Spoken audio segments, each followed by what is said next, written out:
మగువా ఓ మగువా episode number 116 review. ఆ నీలకంఠుడి ఆజ్ఞను శిరసా వహించడం తప్ప నీకు ఇంకో మార్గం లేదు చెంచలమ్మ, గుర్తుంచుకో అని చెప్పి ఆ స్వామీజీ నీ కోడలికి త్వరలో సింధూరం వస్తుందని చెప్పి వెళ్ళిపోతారు. అలా వెళ్ళిపోతూ మళ్ళీ ఒకసారి చెంచలమ్మ వైపు వెనక్కి తిరిగి చూసి, చెంచలమ్మ, ఆ దేవుడి లీల ఎలా ఉంటుందో తెలుసా?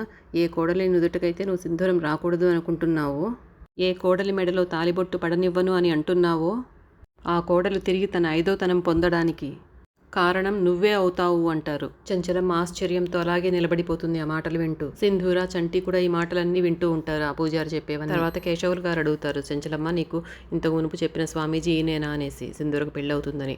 అవును అన్నట్టుగా తలూపుతుంది చెంచలమ్మ. అలా అయితే జీవితాన్ని అంతా త్యజించి దైవ సన్నిధిలోనే ఉండే వాళ్ళ మాటలు తప్పకుండా నిజమవుతాయి. నువ్వే నీ కోడలికి పెళ్లి చేస్తావేమో, ఈ పంచాయతీ వరకు వెళ్ళిందంటే ఈ మ్యాటర్ ఖచ్చితంగా నువ్వే నీ చేతుల మీదుగానే సింధూరకు పెళ్ళి అవుతుందేమో అంటారు ఆయన. తర్వాత తెల్లవారుతుంది. ఉదయాన్నే ఒకతను వచ్చి అమ్మగారు అమ్మగారు అని పిలుస్తాడు.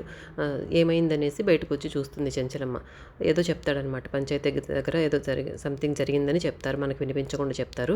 బసవ వెంటనే బండి తీయని కోపంగా అరుస్తుంది చెంచలమ్మ. అందరూ పంచాయతీ దగ్గరికి వెళ్తారు. అక్కడికి వెళ్ళి చూస్తే అక్కడ ఒక అమ్మాయి శవం ఉంటుంది, చుట్టూ జనాలు చేరుంటారు.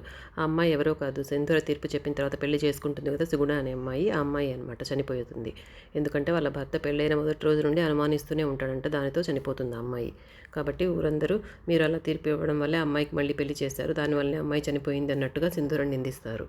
వాడు రోజు తాగేసి వచ్చి ఇంటికి వచ్చి సుగుణను అనుమానిస్తూ ప్రతిరోజు కొడుతూ ఉండేవాడు. ఆ బాధను తట్టుకోలేక బావిలో దూకి చనిపోయిందంట అమ్మాయి. అక్కడ సుగుణ శవాన్ని చూస్తూ ఉంటే చెంచలమ్మకు బాధతో ఉన్నట్టుండి సింధూర శవంలాగా అక్కడ కనిపిస్తుందన్నమాట. అంటే రేపు సింధూర కూడా పెళ్ళైతే అలాగే జరుగుతుందేమో, సరిగా చూసుకోరేమో అనే బాధ చెంచలమ్మకు ఉంటుంది కదా. అందుకే కదా యాక్చువల్గా ఎవరు సరిగా చూసుకోరు, నాకంటే బాగానే కదా ఆమె పెళ్లి చేయకుండా ఉండేది. ఏం సింధూర సంతోషంగా ఉండకూడదని కాదు, జనాలకు అందరికీ అర్థం కాంది అదే. సింధూర కింద కూర్చుని అమ్మాయిని తాకపోతే వద్దు అన్నట్టుగా చేపట్టుకుని లాగుతుంది చెంచలమ్మ. తర్వాత విజయమ్మ సింధూర వాళ్ళ అమ్మ నాన్నని చెంచలమ్మ ఇంటి దగ్గరికి తీసుకొస్తే డ్రాప్ చేస్తుందన్నమాట కారులో. ఎందుకమ్మా మమ్మల్ని ఇక్కడికి తీసుకొచ్చారని అడిగితే, సింధూర తీర్పు చెప్పడానికి కొంచెం సమయం అడిగింది కదా, కానీ ఈ లోపలే సింధూర తన అత్తమ్మకి తీర్పు ఆల్రెడీ ఏం చెప్తానో తెలిసే ఉంటుంది, కాబట్టి మీరు ఇద్దరు వెళ్ళి చెంచలమ్మని అడగండి ఆ తీర్పు ఏం చెప్తుంది సింధూర అని చెప్తుందనమాట. అప్పుడు తులసి, ఈ మొన్ననే కదమ్మా మా అమ్మాయికి చిన్న అమ్మాయికి చెంచలమ్మ గారు బాగా ఫంక్షన్ అది చేశారు, జరగాల్సిన కార్యాలన్నీ బాగా జరిపించారు, ఇప్పుడు ఇలా వెళ్ళి మేము అడిగితే బాగుండదేమో అంటుంది. అన్నీ అడగడానికి ఇదే మంచి సమయము, రండి నేను తోడొస్తానని చెప్పి లోపలికి తీసుకెళ్తుంది వాళ్ళని. అక్కడ చాముండి వాళ్ళమ్మ ఉండి, ఇంట్లో లేరు ఇద్దరు వాళ్ళు, వాళ్ళ కూతురు లేదు, మా చెంచలమ్మ వదిన కూడా లేదు, ఎవరో చచ్చిపోయారంటే బయటికి వెళ్ళింది, ఇప్పుడే వస్తూ ఉంటుంది, వెయిట్ చేయండి, లోపలికి వచ్చి కూర్చోండి అంటే మేము లోపలికి రామనేసి ఆమె బయటే కూర్చుంటుంది అనమాట, ఒక చైర్ ఉంటే అక్కడ.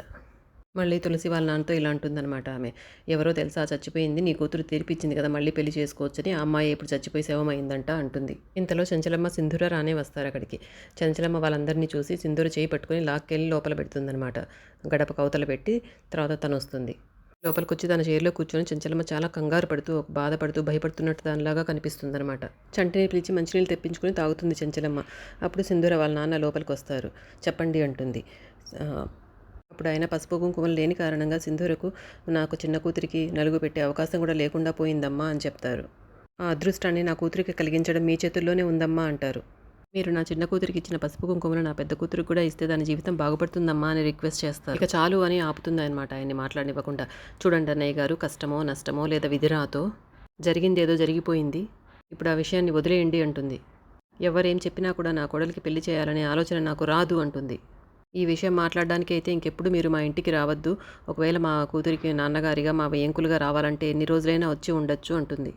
ఆడపిల్లకి జీవితంలో ఒకేసారి పెళ్ళవుతుంది, ఒకవేళ రెండోసారి అవుతుంది అంటే దాన్ని చేసుకోబోయేవాడు దాన్ని వాడేసిన వస్తువులాగా చూస్తాడు, అంతేగాని మంచిగా చూడడు అంటుంది.